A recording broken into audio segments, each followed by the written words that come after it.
Mukunda jewellers మొట్టమొదటి factory outlet ఇప్పుడు కూకట్పల్లి, కొత్తపేట్, సోమాజిగూడ మరియు ఖమ్మంలో. నమస్తే రమ్మగారు. నమస్తే జయ. ఏదైనా ఒక 2 భాగాలున్న కథ చెప్పుకుందామండి. ప్రవరుడి భార్య కథ చెప్పుకుందాం. ఓహ్! రాజుగారి భార్య? ప్రవరుడి భార్యే. సరే రమ్మగారు. పూర్వమట కాశ్మీర్ దేశంలో ఒక సంపన్న గృహస్థుల ఇంట్లో పుట్టాడు ప్రవరుడు. చాలా డబ్బులున్నాయి వాళ్ళకి. అయితే ఇతనికి ఏంటంటే దేశాటన చేసి దేశం గురించి తెలుసుకోవాలని కోరిక. చక్కగా చదువుకున్నాడు అబ్బాయి. జ్యోతిష్యము అన్నీ చదువుకున్నాడు. కొంత వైద్యం తెలుసు, జ్యోతిష్యం తెలుసు, మంత్రిత్వపు సంగతులు కూడా కొన్ని నేర్చుకున్నాడు. తర్వాత ఏమో మన ఈ రాచరికానికి కావలసిన వ్యవహార రాజకీయం విషయాలు అవన్నీ కూడా అబ్బాయికి బాగా తెలుసు. చక్కగా చదువుకున్నాడు. చదువు అయిపోయిన తర్వాత ఇంకా వివాహము, వ్యాపారము, సెటిల్మెంటు అవి ఆలోచించకుండా కొంతకాలం దేశాటన చేయాలని బాగా ధనము తీసుకుని చక్కగా మంచి గుర్రాన్ని వేసుకుని ఎన్నో ఊళ్ళు తిరిగాడు. తిరగ్గా ఏమైంది, ఒక నగరానికి సమీపంలో ఉండగా దొంగలు దాడి చేశారు ప్రవరుడి మీద. పెద్ద యుద్ధ విద్యలు వచ్చిన వాడు కాదు, ఏదో పుస్తకాలు చదువువాడు. వాళ్ళు ఇతన్ని కొట్టి ఇతని బట్టల దగ్గర నుంచి అన్నీ తీసేసుకుని ఇతని బట్టలన్నీ వచ్చిన వాళ్ళంతా వేసేసుకుని వాళ్ళ చింకి బట్టలు అక్కడ విప్పి పారేశారు. ఇతను ఒంటి మీద బట్టలు కూడా లేవు, అవి కూడా లాగేసుకున్నారు. మంచి మంచి బట్టలు వేసుకున్నాడని గుర్రం పట్టుకుపోయారు. డబ్బులు గిబ్బులు ఇతను తెచ్చుకున్నవన్నీ మొత్తం పోయినాయి.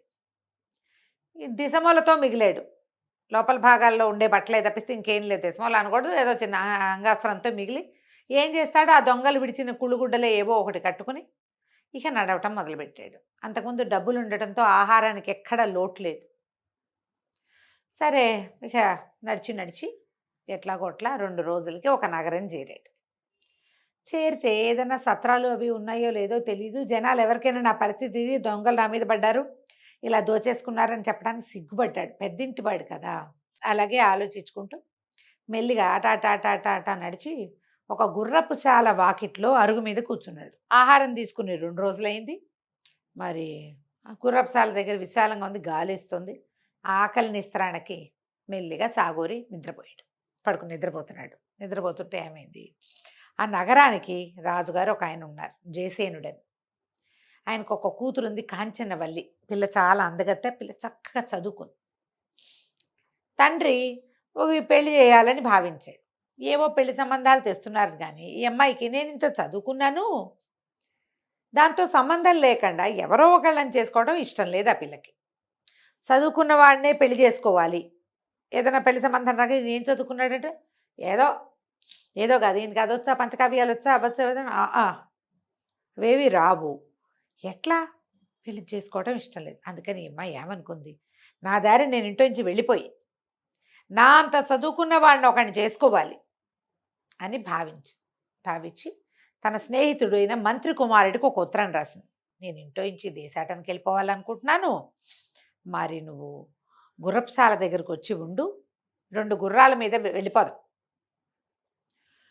నువ్వు వెళ్ళేటప్పుడు నేను నీకు విషయం చెప్తా. నా కోసం అర్ధరాత్రి 12 గంటలకి గుర్రపుశాల దగ్గర వేచి ఉండు. ఈ మంత్రి కుమారుడు ఈ అమ్మాయి వయసువాడే, సహాధ్యాయి. వీళ్ళిద్దరూ గురుకులంలో చదువుకున్నారు. ఫ్రెండ్షిప్పే, ఇంకేం వేరే వ్యవహారం లేదు. తనకు తోడు ఉండటం కోసం ఆ అబ్బాయిని పిలిచి సరే ఉత్తరం రాసేసింది. వాడికి ఉత్తరం చేరింది. అతను కూడా వద్దామనుకున్నాడు. కానీ ఏమైందట, ఆ రోజు అంతఃపురంలో అత్యద్భుతమైన ఒక నాట్య ప్రదర్శన ఏర్పాటు చేశారు. ఆవిడ ఎక్కడో మహానుభావురాలు, నాట్యమయూర్ అని పేరున్న ఆవిడ. చాలా గొప్ప నృత్య ప్రదర్శన. మంత్రి గారు వెళ్తూ తప్పనిసరిగా కొడుకుని ఇడుచుకుపోయాడు దానికి. అబ్బాయి వద్దామనుకున్నా రాలేని స్థితి. అయితే ఈ నాట్య ప్రదర్శన ఉండటం వల్ల జనమంతా అక్కడ ఎంగేజ్ అయి ఉన్నారు కాబట్టి రాజకుమార్తె అయిన కాంచనవల్లి పారిపోవడానికి దొరికింది టైము. ఏం చేసింది, కాసేపు కూర్చుని తర్వాత తలకాయ నొప్పిగా ఉంది, కాలు నొప్పిగా ఉంది, కాలు తిమ్మిరెక్కింది, కాళ్ళు కడుక్కోవాలి, ఇలాంటివి ఏవో మాటలు చెప్పి అక్కడి నుంచి వచ్చేసి కొద్దిగా బంగారు నాణ్యాలు తీసుకుంది. ఎక్కువ నగ నాణ్యం ఏం లేదు, కొంచెం మామూలుగా ముసుగు లాంటిది ఏదో వేసేసుకుని గుర్రపు శాల దగ్గరికి వెళ్ళిపోయింది. శాల దగ్గర ఎవరుండాలి, మంత్రి కుమారుడు ఉండాలి. అరుగు మీద పడుకుని నిద్రపోతున్న పొడుగాటి శరీరం ఉన్నవాడిని చూసి వాడే మంత్రి కుమారుడని భావించి తబ తట్టలిపి లే తొందరగా శాలలోకి వెళ్ళి 2 గుర్రాలు తీసుకురా, పారిపోదాం అని.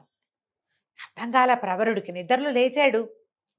ఎవరో అమ్మాయి, దగదగలాడుతున్నాయి నగలు, బాగా చక్కగా పొడుగ్గా బాగానే కనపడుతోంది. గుర్రాలతే అంటోంది. నిశ్శబ్దంగా లేచెళ్ళి గుర్రపుశాల నుంచి 2 గుర్రాలు తెచ్చాడు. గుర్రం ఎక్కేశాడు. ఆ అమ్మాయి గుర్రం ఎక్కింది. ఇద్దరు స్వారీ చేసుకుంటూ వెళ్ళిపోయారు. బాగుంది. తెల్లవారేదాకా ప్రయాణం చేశారు. ఎటో బాగా తెల్లారిన తర్వాత ఆ అమ్మాయి తెల్లవారితో పాటు ఈ అమ్మాయి కూడా తెల్లబోయింది. వీడెవడో మంత్రి కుమారుడు కాదు, కుళ్ళుగుడ్డలు వీడు, గడ్డం పెరిగి దీనావస్థలో ఉన్నట్టున్నాడు. అర్రే వీడితో వచ్చానే, ఇప్పుడు నేనేం చెప్పి వెనక్కెళ్ళను? ఏడుపు వచ్చేసింది. వాడేమైపోయాడు? మంత్రి కుమారుడు మన ఫ్రెండు, వాడేం రాలే అసలు. ఇక ఏం చేయాలో తెలియలే. కళ్ళ నీళ్ళు తుడుచుకుంటూ కూర్చుంది. ఇతనికి పిల్ల అందంగా ఉంది తెలిసింది. సరే ఏం చేశాడు? చెట్టు కింద ఆపుకున్నారు. కాసేపు అట్లాగే సోకించింది. ఇంకేం చేయాలో తెలియక ఇతను ఆ చెట్టు ఎక్కి 2 పళ్ళు దోముకునేందుకు 2 పుల్లలు విరిచి ఓ పుల్ల తెచ్చి ఈ అమ్మాయి ముందు పడేశాడు. పళ్ళు దోముకుంది. అక్కడ ఏదో చిన్న నది లాంటిది ఉంది. మొహం కడుక్కున్నారు. మొహాలు కడుక్కుని 2 అడుగులు ముందుకెళ్ళారు. అక్కడి నుంచి మరి బయలుదేరి వెళ్ళాలి. ఆ నది బల్లకట్టు దాటడానికి ఒక అవకాశం ఉన్న ప్రాంతానికి చేరారు. చేరితే ఏమైంది? బల్లకట్టు మీద ప్రయాణం చేయాలి. ఇంతలో ఆ బల్లకట్టు దగ్గర ఒక ముసలావిడ, బల్లకట్టు నడుపుతాడు కదా, పంటో ఏదో అంటారు, పంటు దాని పేరు. ఈ ఒక ప్రవాహానికి ఇటు నుంచి అటు మార్చేదమా వెళ్తుందనమాట. దాంట్లో మన వాహనాలు కూడా ఎక్కించవచ్చు. ఈ గోదావరి జిల్లాలో ఉండే వాళ్ళకి ఈ పంట సంగతి తెలుస్తుంది. అదేమిటో పంటు అంటారు, అదేమిటో FOPO నాకు తెలీదు. ఓకే. మనం కొన్ని సినిమాల్లో కూడా మనకి దాటని చూస్తాం. బల్లకట్టు బల్లకట్టు అంటే అదే. అక్కడి నుంచి ఒక ముసలావిడ బతిమలాడుతుంది. బాబు బాబు డబ్బులు లేవునైనా అవతల దారి చేయొచ్చు, బేద్దాన్ని ఎప్పుడో ఖాళీ ఉన్నప్పుడు ఇటు వచ్చాను, ఇంకా నాకు ఇక్కడ పని దొరకట్లేదని బతిమలాడుతుంటే వాడు ఒప్పుకోట్ల. నిన్ను అట్నుంచి ఇటు నుంచి మారుస్తానా, రూపాయి లేకుండా నేను ఎట్లా చేస్తాను, నేను అట్లా చేయను అన్నాడు. ఇప్పుడు డబ్బులు కావాలి అని అర్థమైంది ఈ కుర్రాడికి, ప్రవరుడికి. ఆ అమ్మాయికి వీడి దగ్గర ఏం డబ్బులు ఉన్నాయి, వీడితో అంతా దొంగలెత్తిపోయారు కదా. చూసేసరికి ఆవిడేం చేసింది, ఇంకేం చేస్తుంది, వీడితో వచ్చాం వీడితోటే ఉండాలిగా. ఆ కొంగు చివరి మూట కట్టుకొచ్చింది దీన్ని నాణేలు. ఓ నాణ్యం తీసి అక్కడ పెట్టింది. ఇతను ఏమన్నాడు ఆ ప్రవరుడు ఆ బల్లకట్టు వాడితోటి, బాబు మమ్మల్ని పడవ దాటిచ్చు, నది దాటిచ్చు, మాతో పాటు ఈ ముసలమ్మని కూడా రాని, మా డబ్బులకి ఒక నాణ్యం అక్కర్లా దానికి, అందులో పావు వంతే సరిపోతుంది. కానీ ముసలావిడిని కూడా, మరి వీళ్ళ దగ్గర చిన్న నాణ్యాలు లేవు, వాడేమి చిల్లర ఇవ్వాల, ఈవిడిని కూడా ఎక్కించుకో, మా గుర్రాలను కూడా ఎక్కించుకుంటామని చెప్పాడు. చెప్తే సరేనన్నాడు. ముసలావిడ కూడా వచ్చింది. ఆవిడ ఏమనుకుంది, చక్కగా ఉన్నాడు కుర్రాడు, మాటలు మార్చిపోయింది, పిల్ల అందంగా ఉంది, భార్యాభర్తలు అయి ఉంటారు అని భావించింది. యువతలకు వచ్చాక ఏమంది, అది హేలాపురం అనే ఒక నగరం. ముసలావిడ చెప్పింది, బాబు నన్ను మీతో పాటు తీసుకెళ్ళండి, ఏదో వండి పెట్టి మీ వెనకాల ఉంటాను, పని చేసి పెడతాను నాయన, ఎటాగూ నా పొట్ట ఇట్లాగే పోసుకోవాలంటే, అట్లాగే అవ్వా కాలో గంజో కలిసే తాగుదందా మాతోటి అని చెప్పి. ఇప్పుడు రాజకుమార్తెకి అట్లా ఎవరితోటైనా సాయిలాపాయిలాగా మాట్లాడడం రాదు, ప్రవరుడికి వచ్చు. ఎందుకంటే ఇతను ఆల్రెడీ కొన్ని నెలలుగా ప్రయాణాల్లో ఉన్నాడు, బయట తిరుగుతున్నాడు కదా, మంచిగా మాట్లాడాలి పెద్దవాళ్ళతో. ఇక ఆ ముసలమ్మని వెంట పెట్టుకుని ఆ నది దీని నుంచి హేలాపురంలోకి ప్రవేశించారు. 2-3 కలిసి వెళ్ళి లోపలికి వెళ్ళారు. ఓ సత్రం ఏదో దొరికింది. ఆ సత్రంలో శుభ్రంగా భోజనాలు చేసి పడుకున్నారు. పడుకుని మెల్లిగా ప్రయాణం చేసి నగరంలోకి వెళ్ళారు.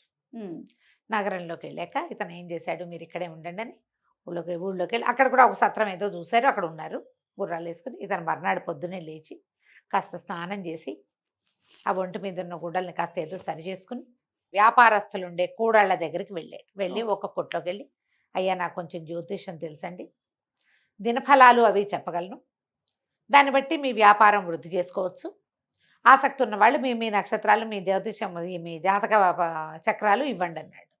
అందరికీ ఉండదు కానీ కొంతమందికి ఇంట్రెస్ట్ ఉంటుంది. ఒక 4-5 ఇవి ఇచ్చారు. ఇవ్వగానే ఇతను ఏం చేశాడు, అందరికీ చూసి, ఈ సమయం మీకు బాగోలేదండి, ఇక్కడ ఒక ఎర్రటి వస్త్రం కట్టండి, మీరు తెల్ల చొక్కా వేసి కూర్చోండి, ఈ వస్తువే మీరు ఇవాళ బాగా అమ్మండి, దాన్ని ఎక్కువ తెచ్చిపెట్టుకోండి, అది మీకు అమ్ముడవుతుందని 3కో ఏమో చెప్పాడు. వాళ్ళు 3 వస్తువులు అవన్నీ తెచ్చిపెట్టుకుని, బాబు కొన్ని సామాన్లు తీసుకెళ్ళండి, పప్పు ఉప్పు ఆ రోజుకి సరిపడా వంట సామాన్లు ఇచ్చేశారు. ఇతను ఏం చేశాడు, సత్రానికి వచ్చి ఆ అవ్వతోటి, ఇదిగో సామాన్లు తెచ్చానవ్వ, వంట చేసేసి అంటే వంట చేసేసారు. రాజకుమార్తె నిశ్శబ్దంగా తినేసింది. ఇతను ఆ అమ్మాయి వైపు చూడలేదు, ఆ అమ్మాయితో మాట్లాడలేదు. మధ్యలో ఈ అవ్వ ఉంది తడిక. ఎవరైనా సరే అవ్వకే చెప్తారు, వీళ్ళిద్దరూ ఏదో మాట్లాడుకోరు, అలకగా ఉంటారు, కానీ భార్యాభర్తలేనని నమ్మింది ఆవిడే. ఇతను ఒక రెండో రోజు వీళ్ళు వెళ్ళేసరికల్లా ఈ ముగ్గురికి ఇంకో ముగ్గురు తయారయ్యారు. రండి అయ్యగారు అని చెప్పి ఒక ఆయన బట్టల కొట్టు ఆయన ఉన్నాడు. ఆయన చక్కగా మంచి మేలు వస్త్రాలు చింపించి ఈయనకు ఒక అంగరఖాలు లాంటివి కుట్టిచ్చేసాడు. 2 గంటల్లో 2 జతల బట్టలు ఇచ్చాడు. స్త్రీజనం ఉన్నారని తెలుసుకుని ముసలమ్మకు 2 చీరలు, రాకుమార్తెకు 2 వస్త్రాలు ఇచ్చాడు. వ్యాపారం వాళ్ళది అభివృద్ధి అవుతుంది. క్రమంగా ఈయనకి క్లయింట్స్ పెరిగారు. పెరిగారు. పెరగ్గా ముందుకెళ్తుంటే ఏముంది, క్రమంగా వీళ్ళు వంట చేసుకునే సాధనాలు పెరిగినాయి. చక్కగా వంట రుచికరంగా పెరిగింది. ఇతనికి మంచి పేరు వచ్చింది. వ్యాపార సముదాయాల్లో అందరూ మంచి మంచి మాటలే చెప్పుకుంటున్నారు. క్రమంగా ఇతనికి ఏమేమి వచ్చు అని తెలుసుకున్నారు. ఈ అబ్బాయి జమాలజీ వచ్చు ఇతనికి. రత్నాలని గణించటం, ఈ రత్నం మంచిదా కాదా, దీనికి ఇంత రేటు పెట్టచ్చా పెట్టకూడదా అవి కూడా చెప్పగలడు. బాగా వ్యాపార సముదాయాల్లో ఎంత పేరు వచ్చిందో, చాలా పేరు వచ్చింది. ఆ ఊళ్ళో ఉన్న రత్నాల వర్తకుల్లో ఒక ఆయన, అయ్యగారు మీరు అటు ఇటు తిరగద్దు, మా కొట్లో నౌకరికి ఉండండి. వీళ్ళందరికీ మంచి మాటలు చెప్తూ వాళ్ళ దగ్గర నుంచి వచ్చేది వస్తూ ఉంటుంది. నేను నెల జీతం ఇస్తా, నాకు రోజు వచ్చే వజ్రాలని వాటి వెల వాటి ఇది దానికోసం మీరు మాకు పనిచేయాలి చేస్తారు కదా, నాణ్యత చూడడానికి దాన్ని ఏదో అప్రైజరో ఏదో అంటారు, ఉండండి అన్నారు. సరే అక్కడే ఉన్నాడు. నెల జీతాలు వస్తున్నాయి. చక్కగా ఇల్లు వాకిలి ఏర్పరచుకున్నాడు. ఆ అమ్మాయిని పెట్టుకుని ఉన్నాడు. కాంచనవల్లి ఇతని భార్యగానే చెలామణి అవుతుంది, కానీ వాళ్ళిద్దరి మధ్య మాటలు కూడా లేవు. సరే ఏమైంది, ఆ కందర్పకేతు అని ఆ హేలాపురి నగరానికి రాజు. ఆయన దగ్గరికి ఎవరో ఒక వర్తకుడు ఒక బ్రహ్మాండమైన వజ్రం తెచ్చాడు. కోట్లు విలువ చేసేది. రేటు కట్టించి తీసుకుంటామన్నాడు రాజు. ఈ ఊళ్ళో ఉన్న వజ్రాల వర్తకులు రత్నాల వర్తకులు ఉంటారు కదా, వీళ్ళందరినీ పిలిచాడు కందర్పకేతువు. పిలిస్తే అందరూ వచ్చారు. వీళ్లలో ఈ మన ప్రవరుణ్ణి నౌకరికి ఉంచుకున్న ఆయనకు కూడా పిలిపి వచ్చింది. ఆయన వెళ్తూ రండి బాబు అని ఈయన్ని కూడా వెంబడి పెట్టుకెళ్ళాడు. ప్రవరుణ్ణి కూడా అందరూ 50 లక్షలు అన్నారు, 70 లక్షలు అన్నారు, 1 కోటి అన్నారు, 2 కోట్లు అన్నారు. ప్రవరుడు వంత వస్తే బాగా చూసి రూపాయి దీని విలువ. ఆ రూపాయి కూడా దీన్ని నగిషి పెట్టాడు కదా, ఒకడు వజ్రాన్ని చేస్తారు కదా, నగిషి పెడతారు కోణాలు వచ్చేలాగా. ఆ పనివాడికి ఆ రూపాయి ఇవ్వాలి, ఇది గుడ్డి గవ్వకి విలువ చేయదు. పని చేశాడు కాబట్టి వాడికి రూపాయి అనగానే ఆ వర్తకుడు పెద్ద పెద్ద కేకలు పెట్టాడు. ఇంత మాట అంటావా, వీళ్ళందరూ కోట్లు చెప్తే నువ్వు ఈ మాట అంటావా, ప్రూవ్ చేయి దీన్ని, ప్రూవ్ చేయండి అంటే ప్రూవ్ చేస్తానని ప్రవరుడు ఏం చేశాడు, ఒక ఇనప రాయి ఒకటి తెప్పించండి, 1 కేజీ రవీసరాయి లాంటిది. ఈ ప్రవరుడు ఆ రాయి తెప్పించగానే ఈ వజ్రాన్ని వేసి దానికి వేసుకుంటాడు. మామూలుగా వజ్రం పగలదు, ముక్కా చెక్క అయిపోయింది, గాజురాయి పగిలినట్టు. పగిలేసరికల్లా వర్తకుడు ఏడుపు ఒకటే తక్కువగా వెళ్ళిపోయాడు. ఆ అమ్మడానికి వచ్చిన వాడు. కందర్పకేతు ఆశ్చర్యపోయాడు, ఇంతమంది చేయలేని పని వీడు చేయగలిగాడు. అక్కడి నుంచి ఆయన ప్రతిసారి సలహాకి సంప్రదింపుకి పిలవడం మొదలుపెట్టాడు. అక్కడి నుంచి వ్యాపారస్తుల్లో కొంతమంది ఈయన ముహూర్తాలు బాగా పెడతాడండి, టైం గణన బాగా చేస్తాడు, ప్రయాణాలకి ఈయన పెట్టే ముహూర్తం ఆనందాది యోగాలు చాలా బాగా చెప్తాడని క్రమంగా చెప్పుకున్నారు. ఈ రాజుగారు ఎంతసేపు పిలిచేవాడు. పిలిచి కొన్నాళ్ళకేమైంది, కందర్పకేతు గారి మంత్రి చనిపోయాడు. ఈయనకేమనిపించింది, మనం ప్రవరుణ్ణే పెట్టుకుందాం మంత్రిగా. ఇతనికి అన్ని విషయాలు తెలుసు, రాజకీయ వ్యవహారాలు తెలుసు, జ్యోతిష వ్యవహారము తెలుసు, రత్నాలు రాసులు వాటి గురించి కూడా, యుద్ధ విద్యలు రావంతే కానీ వాటి విషయం తెలుసు ఇతనికి. అందుకని ప్రవరుణ్ణి మంత్రిని చేశారు.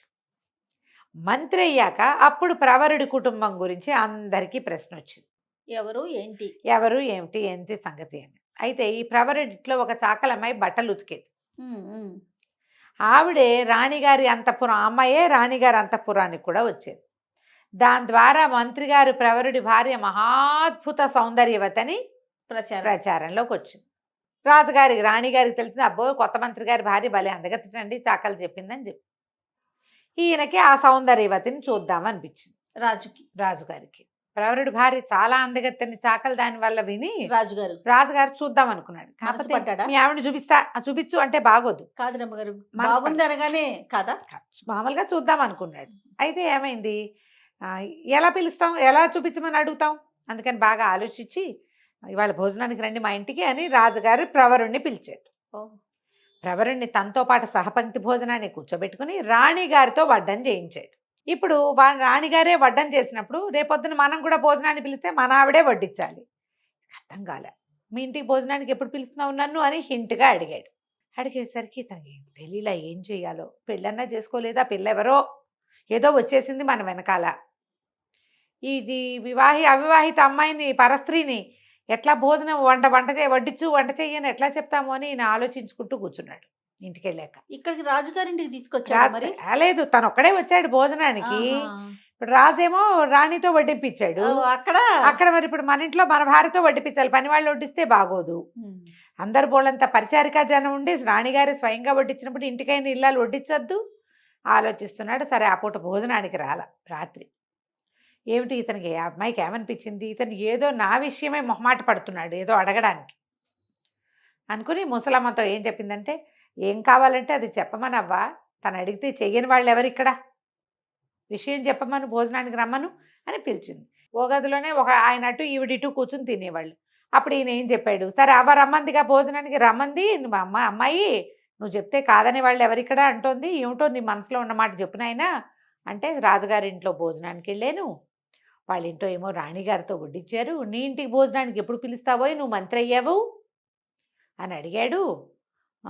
ఎట్లా వెళ్ళవాలా అని భయంగా ఉంది అంటే, అందులో వెంటనే ఈ అమ్మాయి ఏముంది ఆ పక్కన అన్నం తింటూ, రాజకుమారి కాంచన్వల్లి, ఏముంది ఇందులో, నాకైనా వంటరాందాన్ని కాను, నేను అన్ని శాస్త్రాలతో పాటు పాకశాస్త్రము నేర్చుకున్నా, వడ్డన చేయటం వచ్చు, రమ్మను, నువ్వు ఏ రోజు భోజనాన్ని పిలిస్తే ఆ రోజున కూర్చోబెట్టి నన్ను భోజనం పెట్టట్లేదు, నాకు సంపాదించి నన్ను పోషిస్తున్న మనిషి ఆయన అవుననుకుంటే నేను కాదని ఎందుకంటాను, పిలవమను ఏ రోజుకి భోజనాన్ని పిలుస్తానంటే ఆ రోజు కానీ తను సంతోషించాడు. రాజుగారి గోల ఏమిటి, ఇవాళ మంత్రి అయ్యాడు కానీ ప్రవరుడు సామాన్యుడు, అతను ఏ స్థితిలో ఈ ఊళ్ళో హేలాపురి నగరంలోకి వచ్చాడో వర్తకులు చాలామంది చెప్పారు, బహుపేదగా వచ్చాడు, మా అందరికీ మంచి చేసి ఆయన పెద్దవాడయ్యాడు అని. అంత పేదవాడికి ఇంత బ్యూటిఫుల్ వైఫ్ ఎలా ఉండొచ్చు అనుకో, రాజుకు అలా అనిపించింది. ఆయనకు చూద్దామని అక్కడి నుంచి ఏం చేసింది, ఫలానా రోజు రాజుగారి భోజనానికి వస్తాడని చెప్పారు. ఆ రోజున ఈ అమ్మాయి చేతనైనంత చక్కటివి వాళ్ళ ఊరి వంటకాలన్నీ వండి ఏం చేసింది, చకచకా బట్టలు మార్చుకోవటం ఒక విద్యొచ్చు ఆ అమ్మాయికి, చటుక్కుని డ్రెస్ చేంజ్ చేసుకోగలదు. కొంతమంది చేస్తారు చూడు, నేను 2 నిమిషాల్లో వచ్చేస్తానంటావు నువ్వు.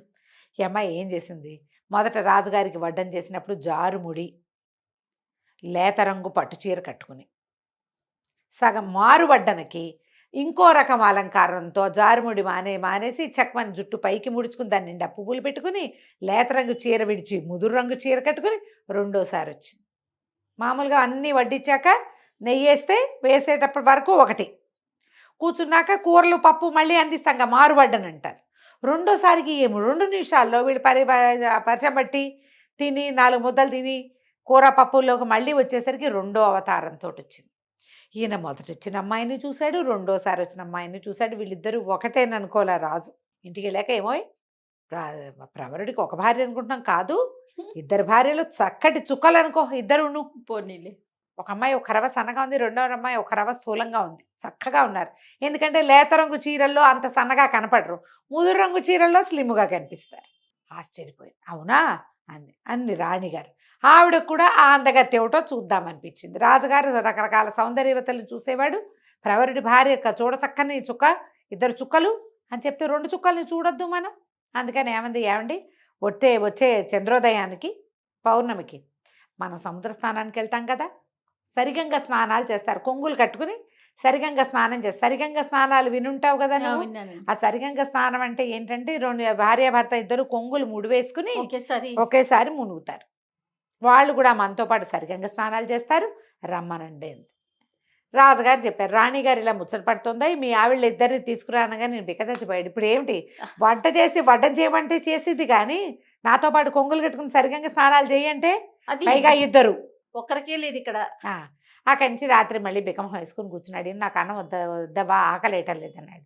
అనేసరికల్లా అమ్మాయి ఏమంది, ఈ అభోజనాలు ఏమిటి పూట పూట, ఏమిటో చెప్పాను మనసులో ఉన్న మాట, వంట చేసి వడ్డించిన దాన్ని తతిమావి చేయను, అవి కూడా చేస్తా, అదేమిటో చెప్పమని. అనేసరికల్లా ఇతను ఏం చెప్పాడు, ఈ విషయం అంతా చెప్పుకొచ్చాడు. రేపు అర్ధోదయం అవుతుంది, చంద్రోదయం, అప్పుడేమో సరిగంగ స్నానాలట, రాజుగారు రాణిగారు వెళ్తారట, అమ్మాయిని కూడా తీసుకురమ్మని, అమ్మాయిలు 2 తీసుకురమ్మంటున్నారు. ఒక అమ్మాయి అనుకుంటే 2 అమ్మాయిలు అయింది. ఏం చేయాలంటే ఈవిడంతా అంతే కదా, వంట చేసిన దాన్ని ఇది చేయనా, చేస్తాను, ఏం పర్వాలేదు, రమ్మను, అలాగే వెళ్దాం. అయితే నేను చెప్పినట్టు చెయ్యాలి. ఏం చెయ్యాలి? 7 పల్లకీలు, 7 వారాల నగలు ఏర్పాటు చేయమను అని చెప్పి. సరే, ఆ రోజు ఏమైంది, ఇంకా ఏం చెప్పిందంటే ఒక 7 గడపలున్న గుడారం వేయించమను. గుడారం 7 పక్కల నుంచి రావాలి దానికి. సరే, ఈయన ఏం చేశాడు, 7 గడపలున్న పెద్ద గుడారం వేయించాడు. 7 మేనాలు పురమాయించాడు. మంత్రి కదా. ఈ అమ్మాయి కాంచన వల్లి ఒక మేనాలో ఎక్కింది. తతిమా మేనాల్లో మనుషులు లేరేం లేవు, నగలు బట్టలు మాత్రమే ఉన్నాయి. 7 వారాల నగలు, ఒక్కొక్క వారం నగ, ఒక్కొక్క వారం వస్త్రం ఒక్కొక్క పల్లకీలో పెట్టారు. ముసలమ్మ కూడా వచ్చింది. ఈ పల్లకీలన్నీ ఆ 7 గడపలున్న దాంట్లోకి వెళ్ళినాయి, గుడారంలోకి వెళ్ళినాయి. రాజుగారు వాళ్ళు ఆశ్చర్యపోయారు, ఏమిటి ఇంత పెద్ద గుడారం వేయించుకున్నాడు ఇతను అని. అక్కడి నుంచి అమ్మాయి ఏం చేసింది, ఒక్కొక్క రకం వస్త్రము ధరించి, ఒక్కో రంగు ఒక్కో రకం నగలు ధరించి ప్రతిసారి ప్రవరుడితో కొంగులు కట్టుకుని సముద్రంలో మునిగింది.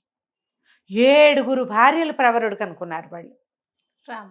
ఆ వచ్చిన అమ్మాయి బుద్ధికి మొహంలో మొహం పెట్టి చూడడం క్యాషువల్గా వచ్చింది. రంగులు వేరు, నగలు వేరు. రాణిగారికి అర్థం కాల. చంద్రోదయం అంటే చీకటి పడ్డాక కదా. కానీ 7 అమ్మాయిలు, 7 భార్యలు. ఓహో అనుకుంది ఆవిడ, అదృష్టవంతుడు, 7 భార్యలతో కాపురమా, ఆహాహా అనుకున్నారు. సరిగా స్నానాలు అయిపోయినాయి, ఇంటికి వచ్చేసారు. రాణిగారు ఏం చేసింది, 7 వస్త్రాలు, నగలు పంపించింది. 7 యువరాణులకి, 7 మంత్రి గారి భార్యలకి బహుమానాలు పంపింది. పని వాళ్ళంతా పుచ్చుకొచ్చారు, దాసీలు పుచ్చుకొస్తే ఈ అమ్మాయి ఏం చేసింది, అవ్వకి చెప్పింది, ఒక ఐడియా చెప్పింది. అవ్వ వచ్చి వీళ్ళకి చెప్పింది, అమ్మ వాళ్ళు 7 కాదు 8 మంది, శ్రీకృష్ణుడు అష్టభార్యలాగా ఒకళ్ళ చోట ఒకళ్ళు ఉన్న చోటకి ఒకళ్ళు రారు, ఒకళ్ళతో ఒకళ్ళు మాట్లాడుకోరు. 8 మంది భార్యలమ్మ ప్రవరుడికి, శ్రీకృష్ణులాగా అష్టభార్యలు ఉన్నారంటే దాసీలు పరిగెత్తుకుంటూ పోయి ఇంకో భార్య ఉందిటండి, ఆవిడ కూడా ఒక బహుమతి ఇవ్వండి అని మొత్తం బహుమతులు పుచ్చుకొచ్చారు. ఈ అమ్మాయి 8 సార్లు 8 రకాల బట్టలు కట్టుకుని, 8 రకాల తల మేకప్ చేసుకుని, 8 రకాల కంఠాలతో మాట్లాడి 8 బహుమతులు పుచ్చుకుంది. ఓ, రాణిగారు ఎంత ఆశ్చర్యపోయిందో, ఇంతంత అందగత్తెలట దొరికారు ఇతనికి. చాలా ఆశ్చర్యపోయింది. ఈయన ప్రభ మామూలుగా లేదు రాజ్యంలో. ఆనాటి రాత్రి ప్రవరుడు భోజనం చేస్తుంటే ఆ అమ్మాయి భోజనం చేయకుండా ఏం చేస్తుంది, రోజు వడ్డించేదానికంటే ఎక్కువ వడ్డింపిస్తే అమ్మ అవ్వ ఇంతంత పెట్టేస్తున్నావేమిటి అంటే పక్కన కూర్చునేమందంటే, ఆయన మిగిలిస్తే తినేందుకు ఉన్నారులే అని చెప్పవ్వా. మగవాళ్ళు మిగిలిస్తే తినేవాళ్ళు ఎవరు, భార్యలే అనేసరికి తనకు ఆశ్చర్యం వేసింది. కంచంలో అన్ని వస్తువులు వదిలిపెట్టాడు, అన్నీ తిన్నాడు. సగం తను తినగలిగినంత మిగిలింది వదిలిపెట్టాడు. ఆ అమ్మాయి భోజనం చేశాక తమలపాకులు పుచ్చుకొచ్చింది. ఈ తమలపాకులు ఎవరిస్తారంటే భార్యలే ఇచ్చేవాళ్ళు ఆ కాలంలో. మామూలుగా రాజకుమారులకి వాళ్ళకి తాంబూల కరండ వాహిని అని ఈ తాంబూలం పుచ్చుకు తిరిగేందుకు ఒక దాసీలు కూడా ఉండేవాళ్ళు. మనం అప్పుడెప్పుడో కాశీ మజిలీలో చంద్రాపేట చరిత్ర చెప్పాం కదా, అందులో కనపడుతుంది. అయితే ఈ తాంబూల కరండం ఎవరిచ్చినా కూడా వివాహం అయిన తర్వాత భార్యలు తాంబూలం ఇవ్వటం అనేది ఒక ప్రత్యేకమైన ఆచారం. మన ముందు తరాల్లో కూడా ప్రత్యేకంగా కొన్ని కమ్యూనిటీస్లో అయితే తాంబూలం వేసుకుని తీరాలి. గృహస్థు తాంబూలం వేసుకోవాలి, ముత్తైదువు తాంబూలం వేసుకుని తీరాలి. వీళ్ళకి ఆరోగ్యాలు పాడవుతాయనో ఏదో అనుకుంటా జయ, అది అలవాటు చేసేవాళ్ళు. ఎందుకంటే ఈ ప్రవాళ భస్మము, ముక్తాభస్మము వేసుకునేవాళ్ళు. కాల్షియం అవి డెవలప్ అవుతాయి. తాంబూలం వేసుకోవటం ఒక విలాసమైనప్పటికీ వివాహానంతరం గృహస్థు తాంబూలం వేసుకోవాలి, ముత్తైదు తాంబూలం వేసుకోవాలి అనేది నియమం. అయితే తాంబూలం పుచ్చుకొస్తే ఇతను అడిగాడు, తాంబూలం కూడా తెచ్చావు, మనం వివాహం చేసుకుందామని నీ ఉద్దేశం అని అడిగితే అమ్మాయి ఏమంది, మీ భర్తను వెతుక్కుంటూనే నేను వచ్చాను, నాకు తెలియలేదు నేను భర్తతోటే వచ్చానని. మణిపూసను చూసి నేను గాజు పూస అనుకున్నాను, చాలా దుఃఖించాను మొదట. కానీ మీతో వచ్చినా కూడా ఒక మగవాడు ఆడదాంతో ఎంత అవజ్ఞగా అయినా ప్రవర్తించవచ్చు, నువ్వు అలా ఉండలేదు. నా పోషణ భారం మాత్రం నువ్వే వహించావు. భర్త వచ్చడానికి ఇంతకంటే పెద్ద అర్హత ఏమిటి? నేను ఆ నగరానికి రాజకుమార్తెనైనప్పటికీ భర్తను అనుసరించి ఉండాలనుకున్నా. అతను నాకంటే అధికుడై ఉండాలి, తెలివితేటల్లో ఎక్కువ విద్యలో అధికుడై ఉండాలనుకున్నా. అవన్నీ నీ దగ్గర ఉన్నాయి. మన వివాహం అయినట్టే, నేను నీతోటే ఉన్నా. మనం సాంఘికంగా వివాహం చేసుకోలేదు కానీ ఎప్పటి నుంచో నీకు భార్యగానే ఉంటున్నాను నేను అని చెప్పింది. సరే ఇతను ఏమన్నాడు, ముహూర్తం పెట్టించుకున్నాడు పెళ్ళికి. రాజుగారికి చెప్పాడు, నేను వివాహం చేసుకోబోతున్నానండి అని. రాజు తెల్లబోయాడు, అదేమిటోయ్ 8 మంది భార్యలు ఉంటే ఇంకా వివాహం ఏమిటి నీకు అన్నాడు. కాదండి, ఆ 8 భార్యల వేషాలు వేసిన అమ్మాయితోటే పెళ్లి చేసుకోబోతున్నాను, ఈవిడ ఫలానా నగరపు జయంత నగరపు రాజకుమారి, ఇలా జరిగిందని మొత్తం చెప్తే రాజు ఆశ్చర్యపోయాడు. ఎంత చతురత ఉంది నీకు, మంత్రిత్వంలో చతురత ఉంటే అమ్మాయికి భార్యాత్వంలో చతురత ఉందోయ్, చాలా అదృష్టవంతుడివి అని ఈ కథ అంతా రాణిగారికి కూడా చెప్పాడు. వాళ్ళంతా చాలా ఆశ్చర్యపోయారు. తర్వాత హేలాపురి నగరంలోనే వివాహం చేసుకున్నారు. ఆ తర్వాత జయంత నగరానికి తన పుట్టినింటికి భర్తతో సహా రాజలాంఛనాలతోటి వెళ్ళింది ఈవిడ.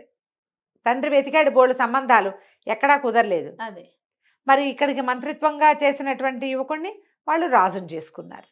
రాజకుమార్తె భర్తే రాజు, నాతో సరితూగేవాడినే పెళ్లి చేసుకుంటానని ఆవిడ అనుకున్న మాటకి అలాగే జరిగిన చేసుకుంది. అలాగే న్యాయం చేసుకుంది. కథ కంచికి మనం ఇంటికి.